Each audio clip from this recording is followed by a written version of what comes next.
নমস্কার, আমোদরিয়া নিউজে আপনাদের সকলকে স্বাগত। আমি ঋতু। শুরু করছি আজকের গুরুত্বপূর্ণ কিছু খবর।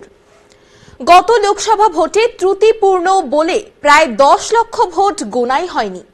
2024 সালে ভারতে লোকসভা ভোট হয়েছে, তাতে কত ভোট পড়েছে, কত ভোট গোনা হয়নি, কত নোটা, সেই তথ্য সামনে আনলো নির্বাচন কমিশন। দেশে এবার ভোটার ছিল 97,98 লক্ষ। গত লোকসভা ভোটের চেয়ে কয়েক কোটি বেশি ভোটার। ভোট পড়েছে 64,64 লক্ষটি। কমিশন জানিয়েছে, লোকসভা নির্বাচনে সব মিলিয়ে প্রায় 10.5 লক্ষ ভোট গোনাই হয়নি, তা ত্রুটিপূর্ণ বলে বাতিল করা হয়েছে। তার মধ্যে প্রায় 10,000 ভোট ভুয়ো বলে জানানো হয়েছে। আসছি পরবর্তী খবরে। বেপরোয়া গাড়ি চালিয়ে 24 জন পড়ুয়াকে জখম করায় 1 মাসে মৃত্যুদণ্ড হলো চীনে।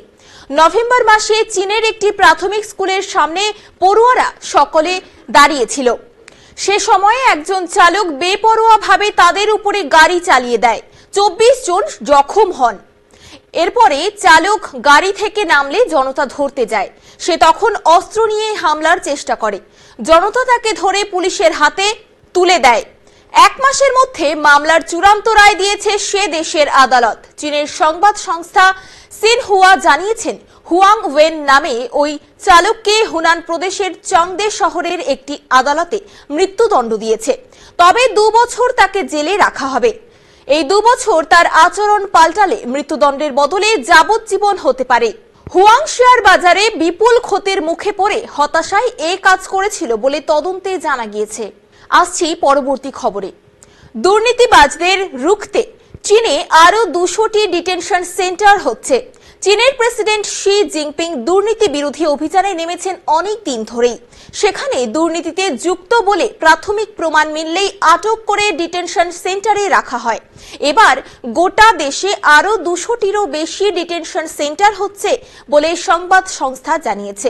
এতে সরকারি শুধু নয়, চীনের কমিউনিস্ট পার্টির সদস্য, বেসরকারি সংস্থার কর্মী, ব্যবসায়ী যে কাউকে সন্দেহ হলে তুলে নিয়ে অন্তত 6 মাস ডিটেনশন সেন্টারে রাখা হতে পারে।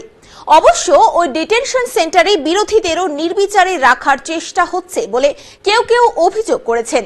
আসছি পরবর্তী খবরে। পাকিস্তানে পাল্টা হামলা চালালো আফগানিস্তান। এবার প্রতিবেশী পাকিস্তানের কয়েকটি জায়গাকে কেন্দ্র করে হামলা চালিয়েছে আফগানিস্তান। শনিবার আফগানিস্তানের তরফে একটি সংবাদ সংস্থা এই খবর জানিয়েছে। 2 দিন আগে আফগান সীমান্তের কাছে বিমান হামলায় 46 জনকে হত্যার জন্য পাকিস্তানকে দোষারোপ করেছে আফগানরা। সে সময় জবাব দেওয়া হবে বলে আফগানিস্তান জানিয়েছিল। এদিন পাকিস্তানে হামলার পরে আফগানিস্তানের বিবৃতিতে অবশ্য প্রতিবেশী দেশের নামোল্লেখ করা হয়নি। শুধু বলা হয়েছে 2 দেশের কাল্পনিক লাইনের কয়েকটি জায়গায় হামলা করা হয়েছে। এখন এই পর্যন্তই। পরবর্তীতে ফিরবো অন্য খবর নিয়ে। ধন্যবাদ।